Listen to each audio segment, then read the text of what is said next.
Welcome back to Vietnam, and today's topic is the 5 things that I love about Vietnam. One of the best things I think about Vietnam is all these little kids that you see running around. They've got real Christian values for a Buddhist country, in terms of there's this real veneration for the family unit. All these young kids you see running around, going to school and just all over the place. You just see kids everywhere. It gives a bit of energy and vigor to the place.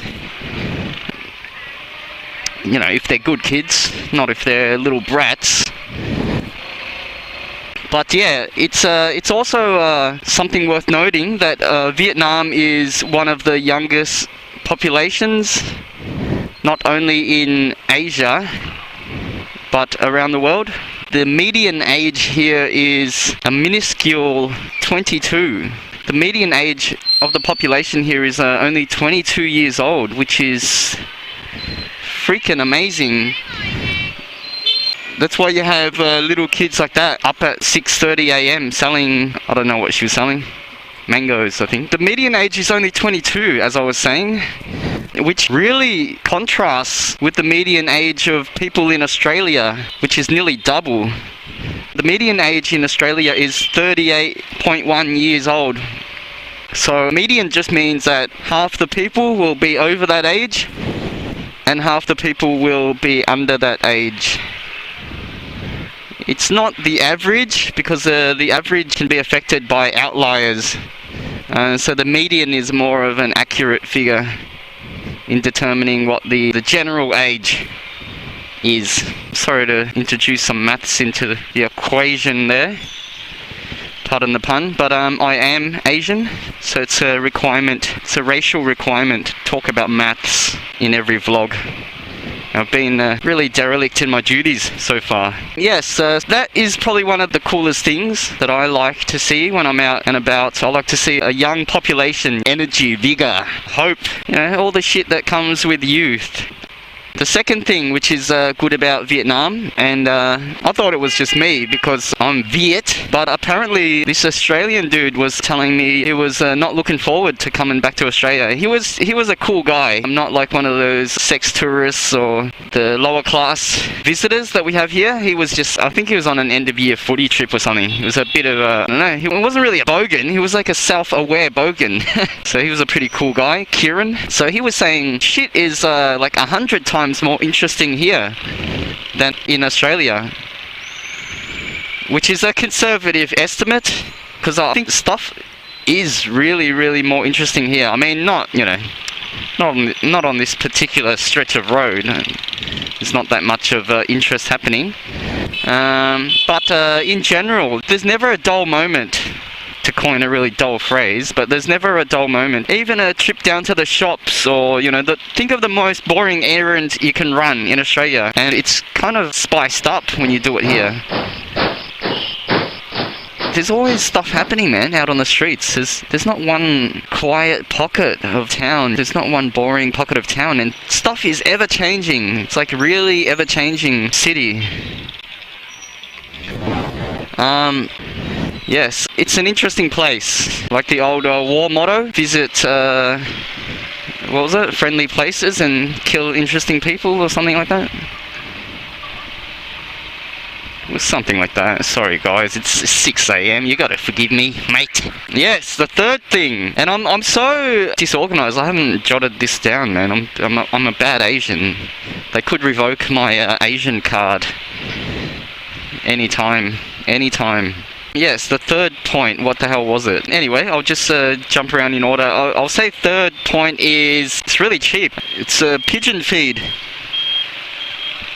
I don't know if you caught that. There was a guy feeding the pigeons. If you didn't, then my clever segue, or what do they call it? My clever little reference would have just gone lost into the nether. That would have been sad. Yeah, so it's cheap. Things are affordable, man. You can do stuff here that normally lack of funds might stop you from doing, such as travel.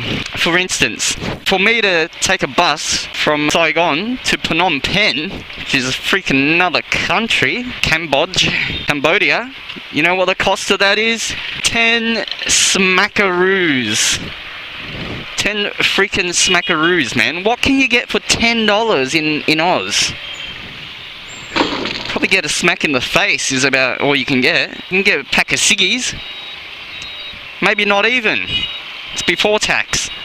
Yeah, so for the price of a pack of cigarettes, I can go to Cambodia. You know, how fucking nuts is that? It's incredible. Not as incredible as that woman exercising, but almost. Almost. Yeah, so value's enormous. Value's crazy.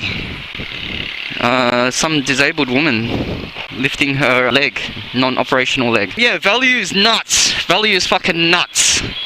You can get a lot of shit here for not much money. And the fourth point, what the hell was the fourth point? I'm gonna have to go with the ladies. The ladies, not that there's any up at this hour. They're probably the factor that differentiates Vietnam from other poor, you know, interesting countries. You got your Yemen, you got your Timbuktu, that's not a country. You got your, there's a heap of places that are interesting, they're kind of dirty, there's a lot of shit going on. But you know what they lack? They fucking lack the ladies, man, the feminine touch, the fairest sex. Yeah, I mean, you know, I could go to Sao Paulo or, what other shitholes are there in the world, man? India. Or, you know,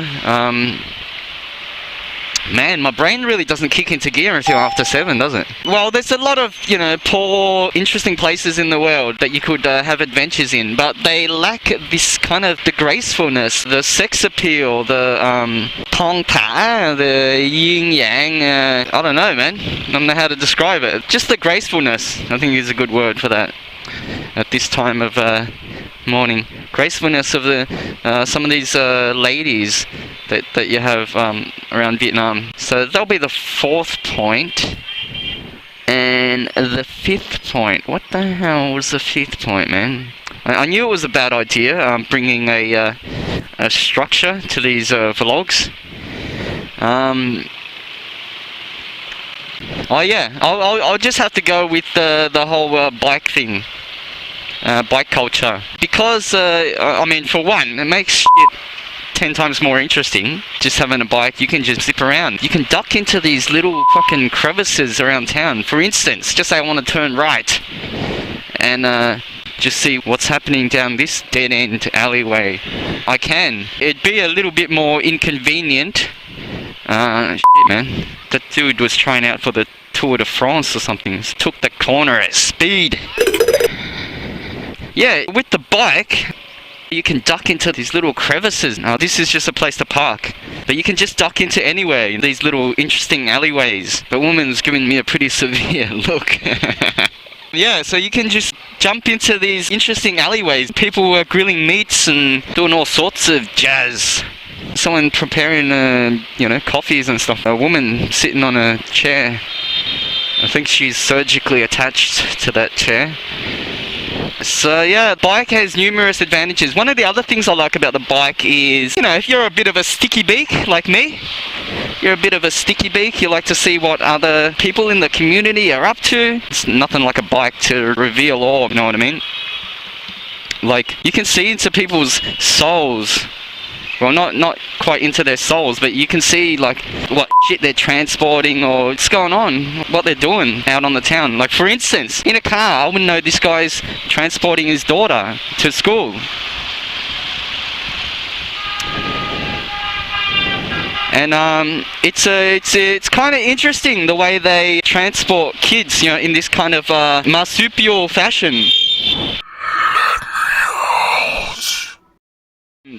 they have the kids just protected in the front or clinging on in the back, like a koala style. You know, it's pretty cool. You see all these kids hanging on for dear life with their parents, you know, transporting them to school or wherever they're going, usually to school.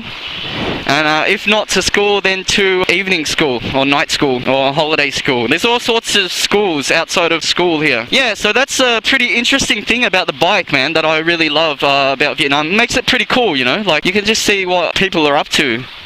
It's a bit more impersonal with the car, the automobile.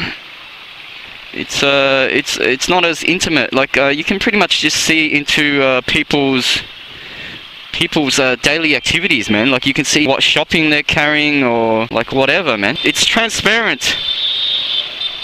It kind of gives this feeling of activity to the place, the city. Motion. It just looks pretty cool. Like you see that people are going up on the bridge, people on their bikes. It's good stuff, mate. It's good stuff here. It's an interesting town. I'm a little bit biased because I am Vietnamese, but there's a lot of honourable traits that we can really admire Vietnamese people for. Like they're troopers, man. They're soldiers. Like all these little kids that you see, like half of these little blighters, they're holding down a job. They're holding down some kind of a job, mate. No matter their age. Like you look at them and you think they're young as hell. They're barely embryos, but they're already working, you know, working for the man. Working for the man. You know, you might think, oh shit, you know, like these kids, you know, they're going to school. After school, you know, they go home, kick back in front of the Nintendo or the Xbox or whatever, you know. Nah, man, that's not the case. Most of these blighters are moonlighting in other jobs. Moonlighting, not other jobs, they're moonlighting at work. Like the kid that, you know, we saw selling the mangoes, man. Like a lot of them do that after school, after they've fulfilled their obligations at school. Kick off the uniform, throw off the thongs, and rush out and man some stands or chop up some veggies or do something productive, you know. I mean, Vietnamese kind of have a bad rep for being rip-off merchants. I'll probably save that for another video. I'll probably dispute that because most of them are pretty honest, you know, what I've met a lot. They're basically pretty much honest but pragmatic. Yeah, so anyway, that's the 5 things. That's my top 5 list of what's cool about the country, the nation. Yeah, to summarize again, the food, the ladies, the value, the bikes, and the youth.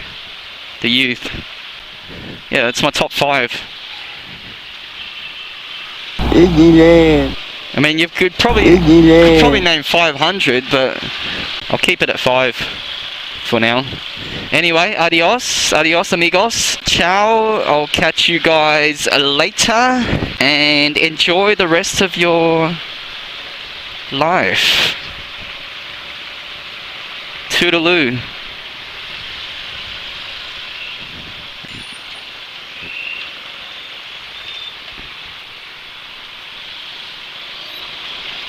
Have a brilliant day. And I'll probably catch you guys in the next video.